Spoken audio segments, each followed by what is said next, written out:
রাসূল সাল্লাল্লাহু আলাইহি ওয়াসাল্লাম খ্রিস্টানের সাথে বসতে পারে, ইহুদির সাথে বসে সনদ তৈরি করতে পারে, মদিনার সনদ। কিন্তু আমরা মুসলমানের সাথে বসতে পারি, একজন আরেকজনের ছায়া দেখতে পারে না। হিংসা, বিদ্বেষ, জেলাসি, অহংকার, ঠিক কিনা? লা ইয়াদখুলুল জান্নাতা মান কানা ফি কলবিহি হাববাতু খারদাল মিনাল কিবর। যার অন্তরে যাররা পরিমাণ অহংকার থাকে সে কোশ্চিনকালেও আল্লাহর জান্নাতে প্রবেশ করতে পারবে না। আমরা যেন এই অহংকার থেকে মুক্ত হতে পারি, আমরা যেন ব্রড মাইন্ডেড হতে পারি, আমরা যেন ভিন্ন মতের লোকদেরকে রেসপেক্ট করতে পারি, ভিন্ন মতকেও যেন আমরা সহ্য করতে পারি। আমাদের দেশে এত কাদা ছোড়াছুরি, এত মারামারি কেন জানেন? আমরা ভিন্ন মতকে দমন করতে চাই, ভিন্ন মতকে আমরা স্পেস দিতে চাই না, ফলেই এত ঠেলাঠেলি। এজন্য মতামত বিভিন্ন থাকবে। This is the beauty of Islam, unity in diversity. Unity in diversity, ঐক্য হবে বৈচিত্র্যের মাঝে। আমাদেরকে ঐক্য খুঁজতে হবে। এক একজন এক এক চেহারা। এই তুমি কালা হইলা কেন, তুমি খাটো হইলা কেন, তুমি লম্বু কেন, এরকম বললে চলবে? এই মেয়ে তুমি বিএনপি করো কেন, তুমি জামাত ইসলাম করো কেন, সব আওয়ামী লীগ হয়ে যাও, বলা যাবে? তুমি এই পীর সাহেবের মুরিদ কেন, আমি যে পীর সাহেবের মুরিদ হইছি ওইখানে আসো না কেন, বলা যাবে না। Unity in diversity. রাসূল সাল্লাল্লাহু আলাইহি ওয়াসাল্লাম ইহুদিদেরকে স্পেস দিয়েছেন, খ্রিস্টানদেরকে স্পেস দিয়েছেন। মনে রাখতে হবে, ঐক্য প্রক্রিয়ার নাম হচ্ছে, এটা এমন একটা প্রক্রিয়া যেখানে সবাই একই চিন্তা চেতনা পোষণ করবে এমনটা নয়, বরং এক একজনের এক এক চিন্তা, কিন্তু মৌলিক বিষয়ে সবাই এক। ইউনিটি ইন ডাইভার্সিটি, বৈচিত্র্যের মাঝে আমাদেরকে ঐক্য খুঁজতে হবে। প্রিয় ভাইরা, কথা বুঝতে পেরেছেন? আপনারা কি জানেন যে আমরা ইবাদত করি মসজিদে, খ্রিস্টানরা ইবাদত করে কোথায়? গির্জায়, তাই না? গির্জাকে ইংরেজিতে কি বলে জানেন? চার্চ বলে। তো ইউরোপে এবং আমেরিকাতে যে গির্জাগুলো আছে, এই গির্জাগুলো তারা বিক্রি করতে শুরু করে দিয়েছে। এর কারণ খ্রিস্টানরা তাদের গির্জাগুলোতে ইবাদত করতে যায় না। আমরা তো নামাজ 3 ওয়াক্ত পড়ি, 2 ওয়াক্ত বা 5 ওয়াক্ত, 7 দিনে তো একবার হাজিরা দিতে যাই, ঠিক কিনা? তো ওদের এমন দশা যে ওদের গির্জাগুলোতে 1 মাসও যায় না, 6 মাসও একবার যায় না। তো এই গির্জা রাইখা লাভ আছে? লাভ নাই। এই গির্জা ওরা বিক্রি করতে শুরু করেছে। আর ওখানকার মুসলিম কমিউনিটির নেতারা এই সুযোগে এই গির্জাগুলো কম দামে কিনে এটারে মসজিদ বানাইতে শুরু করছে। ইউরোপ আমেরিকাতে আলহামদুলিল্লাহ, আপনারা শুনে খুশি হবেন, ওরা ইসলামিক সেন্টার বলে এগুলোরে। কি বলে? Islamic centre.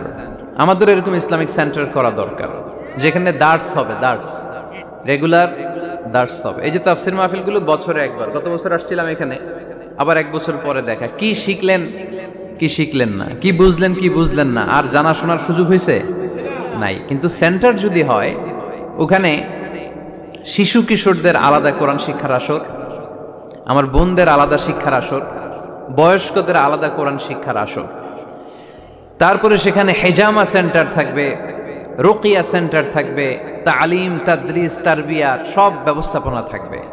এজন্য সব জায়গায় এরকম সেন্টার থাকার দরকার আছে না নাই? যতদিন আমরা এই ইউনাইটেড থাকব, ততদিন আমাদের দিকে চোখ তুলে তাকাবার খবরদারি কারো থাকবে না। আর ইউনিটি যখন ব্রেক ডাউন করবে, আমরা শততা বিভক্ত, একজন আরেকজনের গালি দিবে, একজন আরেকজনের কাফের বলবে, তখনই সমাজের সব শান্তি সুখ এগুলো বিনষ্ট হতে চলবে। জোরে বলেন ঠিক কিনা? মুসলিম উম্মার মধ্যে এখন এই সমস্যা, ইউনিটি নাই। We don't have any central leadership, আমাদের কেন্দ্রীয় নেতৃত্ব নাই। এই যে ফিলিস্তিনে যে মারে আমাদেরকে পাখির মতো গুলি করে, মিয়ানমারের রাখাইন রাজ্য থেকে 10 লক্ষ মুসলমান তাড়ায় দিল টেকনাফে, এখন তারা পাহাড়ি এলাকায় আশ্রয় নিয়েছে। সিরিয়াতে মার খেয়ে গোটা বিশ্বে এরা ছড়িয়ে আছে। এই যে মুসলমানরা গোটা বিশ্বে মার খায়, আমাদের পক্ষে কথা বলার মতো আমাদের কোনো কেন্দ্রীয় লিডার আছে? সেন্ট্রাল লিডারশিপ নাই। আল খিলাফা আল ইসলামিয়া, ইসলামিক ক্যালিফেট, এটা নাই। এই সেন্ট্রাল লিডারশিপ না থাকার কারণে গোটা বিশ্বে আমরা আজ নির্যাতিত, নিষ্পেষিত। আমাদের কোনো মা বাপ নাই, জোরে কোন ঠিক কিনা? এদিকে লাথি মারলে ওইদিকে যাই, ওদিকে লাথি মারলে এদিকে আসি। আমাদের পক্ষ নিয়ে, আমাদের স্বার্থ নিয়ে যে কথা বলবে, জাতিসংঘে হুঙ্কার তুলবে, ওআইসি থেকে ঘোষণা আসবে, ওরকম একটা নেতাও আমাদের নাই। জোরে বলেন ঠিক কিনা? ওমরে ফারুকের মতো যদি একটা নেতা থাকতো, তাহলে গোটা বিশ্বে মুসলমানরা এক আমব্রেলার নিচে, এক ছাতার নিচে চলে আসতো, তাই না? এমন সাহাবী ছিলেন বিষ্ণু ঈসা ইসলাম তার ব্যাপারে বলেছেন, আসাদ্দুহুম ফি আমরিল্লাহি উমর।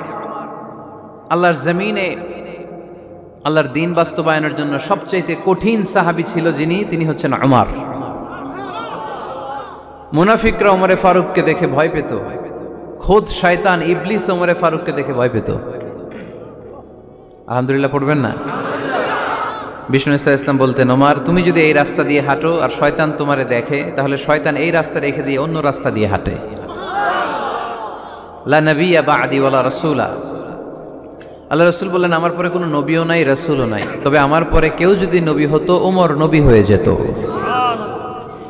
এরকম একজন ওমরের আমাদের দরকার। এরকম একজন ওমরের অপেক্ষায় আমরা। একজন হলেই চলবে। কয়জন লাগবে? যুগ জামানা পাল্টে দিতে চাই না অনেক জন, এক মানুষই আনতে পারে জাতির জাগরণ। এক মানুষই বিপদকালে বাঁচায় কাফেলায়, ক্ষুদ্র ডিঙ্গি বাঁচায় জাহাজ অসীম দরিয়ায়।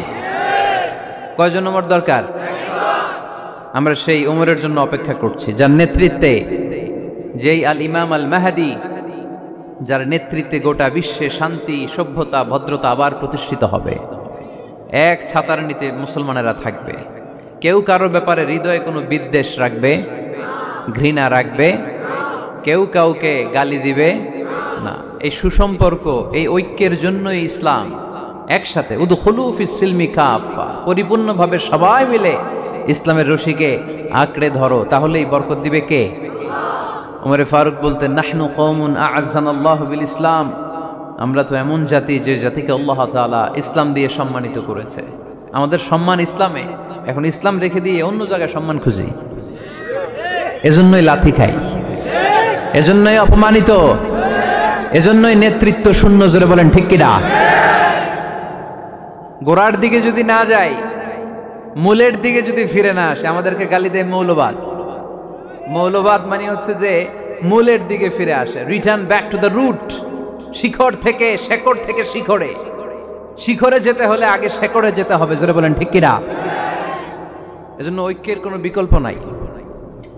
আমি আমার আলোচনার শুরুতেই এই মেসেজটা আপনাদের কাছে ড্রপ করতে চাই যে আসুন আমরা কাদা ছোড়াছুড়ি ছেড়ে দেই, হিংসা বিদ্বেষ ভুলে যাই, হৃদয়টারে সবার জন্য উজাড় করে দেই। মুমিনদের হৃদয়ে থাকবে সবার জন্য ভালোবাসা। কি থাকবে? আল্লাহ রাসূল সাল্লাল্লাহু আলাইহি ওয়াসাল্লাম মক্কা থেকে যখন মদিনাতে গেলেন, তিনি দেখলেন দলে দলে লোকজন কালিমা পড়ে মুসলমান হচ্ছে, বড় একটা মুসলিম কমিউনিটি গড়ে উঠল। আল্লাহ রাসূল সাল্লাল্লাহু আলাইহি সাল্লাম খেয়াল করে দেখলেন ওখানে শুধু মুসলিম কমিউনিটি নয়, ওখানে জিউস কমিউনিটি আছে, মানে ইহুদি কমিউনিটি। মদিনাতে ইহুদিরাও থাকতো। আবার খেয়াল করে দেখলেন আশেপাশে খ্রিস্টান কমিউনিটিও আছে। তাহলে মোট কয়টা কমিউনিটি হইল? রাসূল সাল্লাল্লাহু আলাইহি ওয়াসাল্লাম এই তিন দলকে নিয়ে একটা চার্টার করলেন। চার্টার, ইতিহাসে এটা মদিনা চার্টার নামে পরিচিত, মদিনা সনদ। সুবহানাল্লাহ পড়েন। তিন ধর্মের লোক, তিন জাতি একসাথে থাকে, আর আমরা এক বাঙালি এক দেশে থাকতে পারি না। এক দল আরেক দলরে বলে তুমি ভারতপন্থী, ওই দল আরেক দলরে বলে তুমি পাকিস্তানপন্থী। বাংলাদেশপন্থী কেউ হতে চায় না। আমরা কোন পন্থী? জোরে বলতে হবে। দেশের স্বার্থটারে সামনে নিয়ে আসতে হবে। তো সম্মানিত সুধী, রাসূল সাল্লাল্লাহু আলাইহি ওয়াসাল্লাম ইহুদিদের সাথে বসেছেন। মদিনা চার্টারে যদি তিন ধর্মের লোক থাকে, মানে Muslim community, Jews community and the Christian community যদি থাকে, তার মানে এই মদিনা সনদের মধ্যে স্বাক্ষর করেছিল তিন কমিউনিটির নেতারা। ইহুদিরাও ছিল, খ্রিস্টানরাও ছিল। তো আল্লাহ রাসূল সাল্লাল্লাহু আলাইহি ওয়াসাল্লাম ইহুদিদের সাথে বসেছেন, চুক্তি করেছেন 10 বছরের লম্বা সময়ের। খ্রিস্টানদের সাথে চুক্তি করেছেন। আপনারা কি ঐক্যের পক্ষে না বিপক্ষে? আমরা যেন ঐক্যবদ্ধ হতে পারি, আল্লাহ তুমি তৌফিক দান করো। আমরা যেন হিংসা বিদ্বেষ ভুলে যে ইসলামের কল্যাণে কাজ করতে পারি, তুমি তৌফিক দান করো। আরো জোরে পড়ি আমিন।